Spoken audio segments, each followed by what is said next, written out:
Hi everybody, it's Mama Radha. How are you guys? I've been so busy. There are different seasons in life, and just some are busier than others. And whenever you have a child graduating high school, just like everything's always at one time. So we had her graduation party on Saturday, and we were having some weird plumbing issues, a couple days before. And I was telling my husband, like, baby, I just want to let you know, Poppy, like things are gurgling, making weird noises, and like it doesn't make sense. And so anyway, we were so busy. I had called the city out, and they checked it out, and the guy was like, "Oh, it's fine," and you need to call a plumber. And I was like, "Oh gosh," so I tell him, and he's like, "Yeah, we'll see." So then we had his grandmother's funeral, and we had to drive out of town for that. And I'm just praying, like, God, please just keep our plumbing safe while we have a whole bunch of people visiting, and then we're gone. This last thing you want is to have some kind of catastrophe when either you have a house full of people and or you're not even home. So then by Monday, it was still doing all the weird gurgling sounds, and it was crazy. So we called the city. He called a plumber, and then he's like, from here to the home, everything's clear. So my husband's like, well, then it must be the other direction, which is the like septic tank green lid thing that they have out there. And he goes, yep, that's right. So he couldn't lift the green lid. He like wasn't allowed to. So my husband removed it. He's like, well, it's my house. I'll do it. And he's like, yeah, this is full of water, blah, blah, blah. So then we call the city back out anyway. So as it turns out, the guy's like, yes, the little floater things that rise in there that are supposed to set off the signal, if it's not working, both of them are not working. So that's why it never went off. Anywho, he fixed it and it's all better. But then my husband said, okay, well, you need to let the city know they owe me some money for the plumber, because if they would have done it right the first time, I wouldn't have had to pay. So anywho, so I had to work on that. And it was just a very interesting roller coaster of events, from celebrating our last child's graduation of high school is like a big thing. Like, okay, all your kids have graduated high school, they're adults. From there on, it's kind of like whatever they want to do, right? We did our job, right? And so it was nice. I got to kind of, I got a few congratulations, like, all right, Mom, you did it. You got 4 through, But anywho, and of course I'm like, psh, Dad's the reason why, they're such good kids. But between that and then my youngest sister came to visit, and she had her new little baby there, who's about 15 months old now, and just adorable. So, you've got the youth of the baby, you've got the milestone of a high school graduation, and then the very next day, the celebration of life funeral service for his grandmother, who would have been 96 years old on that day. So that was really wild. And, the pictures they had, his grandfather was in the Korean War, and so they have a military family, runs in the family, on both sides actually. But yeah, so it was really something to see such old pictures. They'd been together for a long time, and Harbor Lights by the Platters is their love song, and they played that. Of course, my loving king held me tight, and he's such a roughneck, but he has a sweet heart, soft heart for me, a loving heart for me. And it just, it was bittersweet, sentimental. We were there for his grandparents' 50th wedding anniversary. That's actually when I first got to meet them. And his grandfather actually passed away shortly after that. And I had made them a little picture memorial book of that party. So anywho, yeah, so it's just a lot of emotions, a lot of just kind of the whole circle of life thing going on there. It was really something. So between all that, problems with plumbing and this, that, the other, and then our third son down, our gentle ginger lumberjack, as I call him, he had oral surgery on Wednesday, like pretty serious. He had his last adult tooth was like stuck up in the bone, and they had to like do this whole thing. And oh my gosh, so at least he was put out. He was in the twilight anesthesia, as they call it. And it was a little nerve-wracking, so he's been home me taking care of him, making sure he has his pain meds, and this, that, and the other, whatever. So, life just keeps going. It just keeps going. It's so busy. But on our drive, me and my love and master were having some good conversations, and it was really funny because he had brought up, having some downtime at work, and there are some women there. Whether they should be there or not is another story. But anywho, and they were having a discussion. I guess the gal is probably, I think he said 37. And she's been single for like 7 years. And, so her relationship muscles are like totally atrophy, and she's holding out for like this perfect guy. And, and so we got into a whole discussion about, he was just explaining about, basically, because all you women are so picky, you guys are going to be sharing a man. And I was like, yes, daddy, that's right. And how 90% of the women want 10% of the men. You guys don't want to settle. You'd rather be alone, all this kind of stuff. And I was like, yep, all right. Now, my husband does not watch any kind of content that doesn't have to do with him making money, investments, crypto, maybe health, but he doesn't watch any of this kind of stuff. He just kind of like knew these things instinctually growing up. He figured it out. I don't know. He red pilled himself. So anyway, and he had a very stoic roughneck father. But anywho, so it tickled me because we've had obviously numerous conversations between the two of us. But to hear him talk about it with other people, I was like, all right, good, baby, good. Especially a woman. That's what really got my attention. And, if you're out with your friends at a bar and you're talking about all this stuff, that's one thing. I totally understand that. But to talk about it at work, I was like, okay, we hit new levels here. So, and he was explaining that, because the gals that he has been talking to, this, that, the other, whatever, about all this kind of stuff, they are upset because men they're in their age range don't want to date them. And he was like, said that I was the one that brought it to his attention. Like, why would you want to date someone your own age when, as the man, you are the prize and you can date someone younger, with less baggage, less bitterness, less, set in their ways, all the things, including beauty, youth, and all that kind of stuff, So I was like, yeah, all right, daddy, good job. And we were just talking about it. And, his friend that is a Christian, he was trying to grasp the concept of polygyny, having more than one wife and everything. And I said, we've talked about this numerous times. And basically, listen, I mean, the whole thing is that women are already sharing. Women are already sharing, especially the ones that will only date men in the top 10%, even the top 20%. And the thing is that if a man is attractive or charismatic or, just has that it factor, he doesn't even have to make that kind of money to have women chasing him. Okay. So the money is a part of it, but it's not all of it. So, I said, we were talking and I was like, we got all these single mothers out here.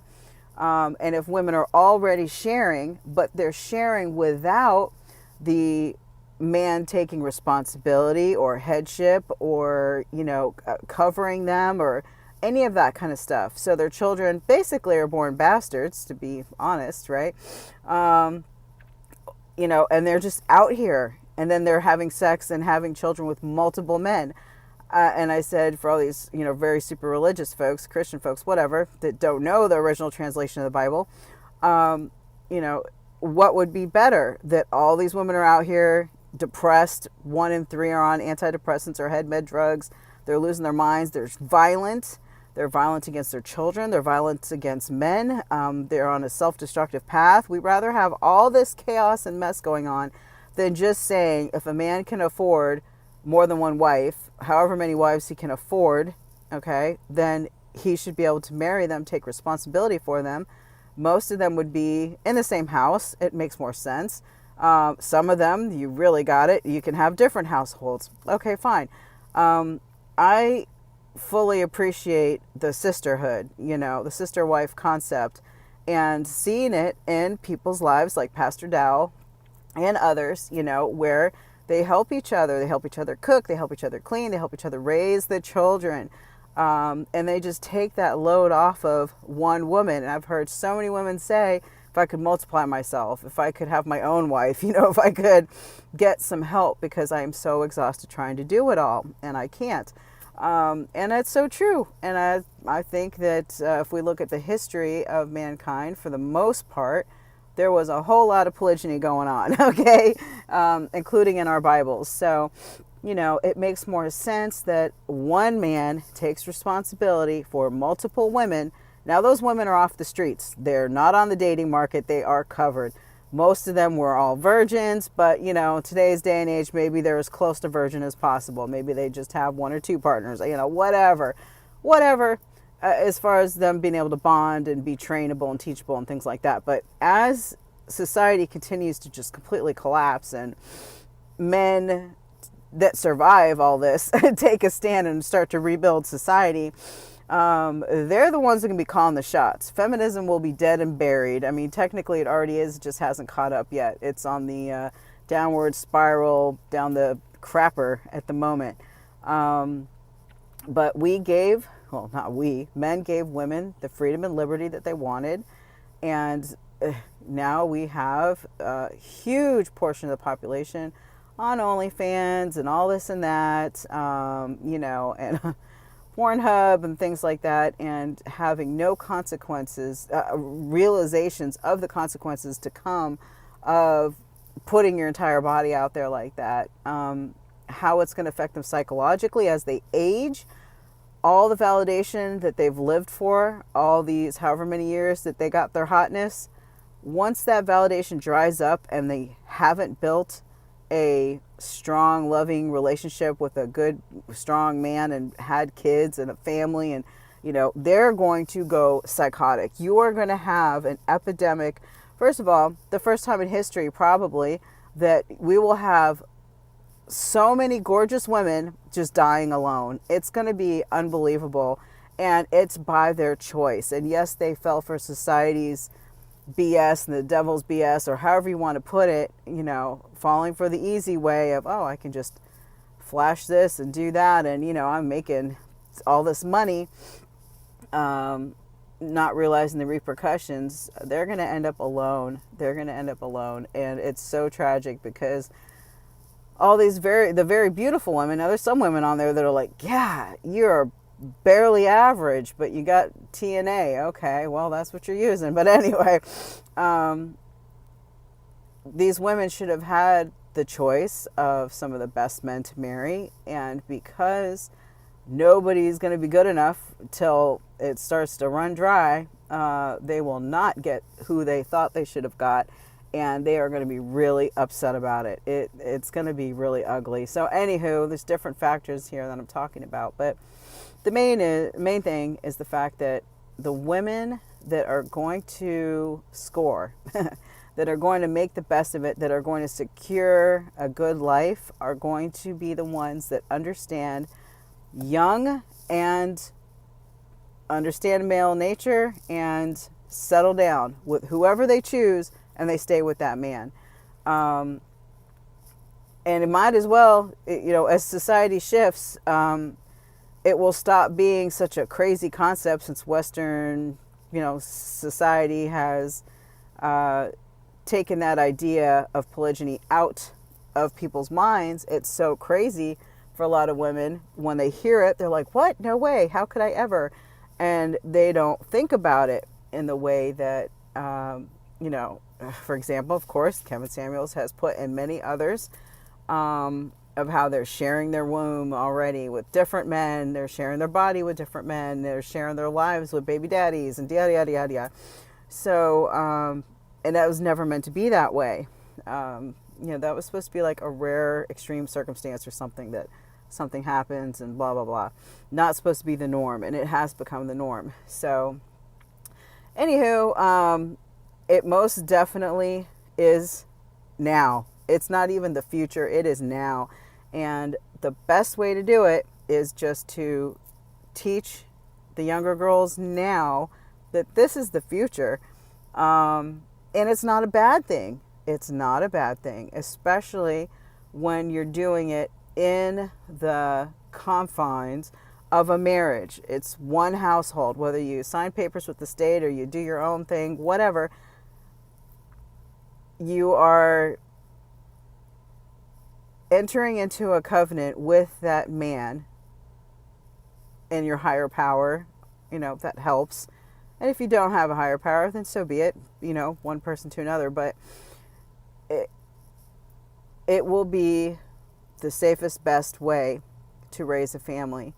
And if you're one of those women that are like, there's absolutely no way that I could ever do that. Okay, well, hopefully you're in your early 20s and you have not been around town, and you pick a good husband and he chooses you now. Like now. That's really your best shot. And again, there's really no guarantee for your entire life that a man won't step out once or twice or whatever, and I've seen through my lifetime men that love their wives who have done certain things, but it's just the opportunity was there. It wasn't, they in no way, shape, or form wanted to hurt their wife or their family.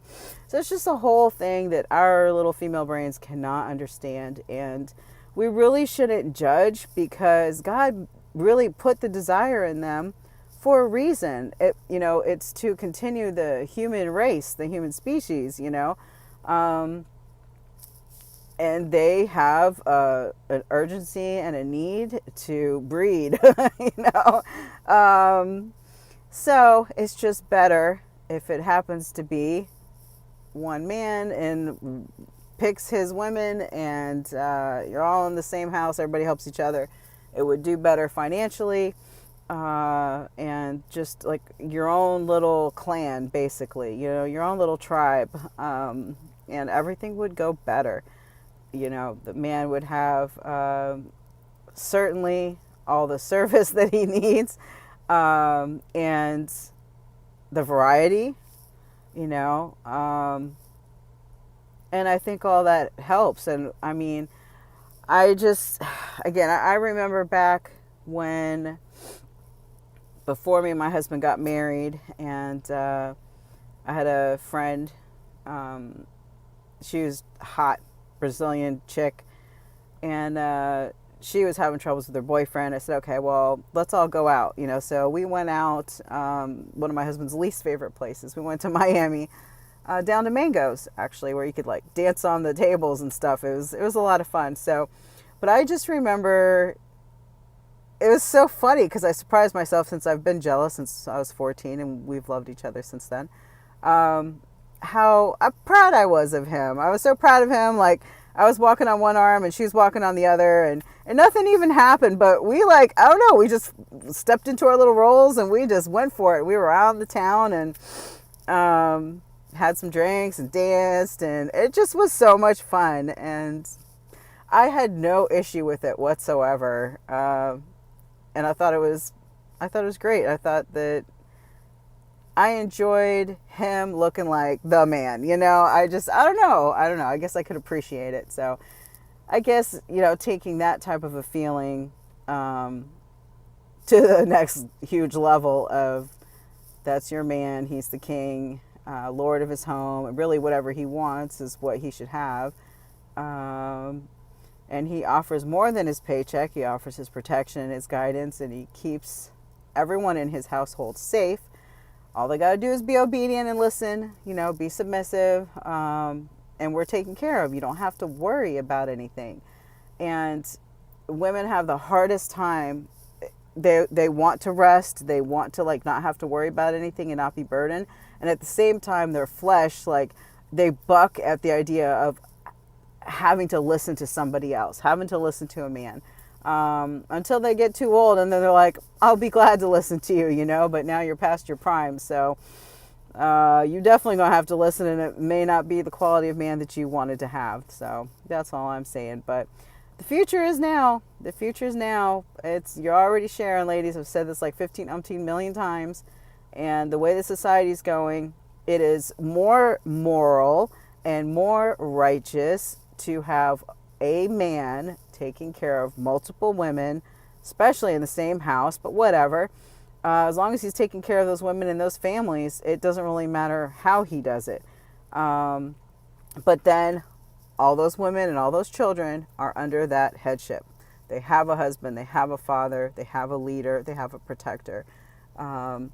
You know, so again, I fully believe that Western society and whoever started all this, whether it was the Catholic Church, I don't even know. I'd have to look it up again as far as specific details, but I fully believe that, first of all, they knew that the majority of men would then have trouble getting married if you allowed the women to have the man that they wanted and they're willing to share. Guys are going to have harems going on, you know what I mean? And they all want the same ones. They're willing to be in a rotation. It's happening today. But anywho, and that would be a problem for everybody else trying to procreate and leave their legacy, you know, their prodigy, blah, blah, blah, I can't say it right now, but anyway, have their own children, their own bloodline continue. So that's one thing, you know. So I said, okay, every man has to have one wife, in that way everyone pairs up, and it'll also help with not having like inbreeding and things like that, right? So that's one issue. The other issue, which I think is a big one, is the fact that they didn't want men to be able to create their own dynasties. Because if you have, you know, I don't know, 30 wives and 100 sons or whatever, you have a whole clan tribe for real that could have power, that could have influence, that could have a lot of persuasion, and even physically be able to build up. If you have, you know, uncles, brothers, cousins, fathers, everybody, and they all have multiple wives, and this whole family name has a huge tribe of people, you have your own little army, and that would certainly cause a problem for the powers that be. I'm just saying. So I definitely think it's the future, and pure blood, don't get the jabby jabbo, just saying. We are going to have those that literally preserve the human species, because they are trying to completely change what a human is. So anyway, it's a whole nother story, but love you guys. I gotta go. Mama Radha is very, very busy, and now I'm running behind, so I gotta go. But it was a great conversation. I'm so proud of my husband. He's so cute. You know, it takes a lot of balls to talk about this stuff, and you know, get it out there, especially in the workplace, because you kind of tiptoeing. And it's funny because you can work in a place where you risk your life and you know, these different things come up, and you get injured and this, that, and the other, people die, and you know, but you got to tiptoe what you talk about. It's like, oh my goodness, come on. Didn't used to be that way, but anywho.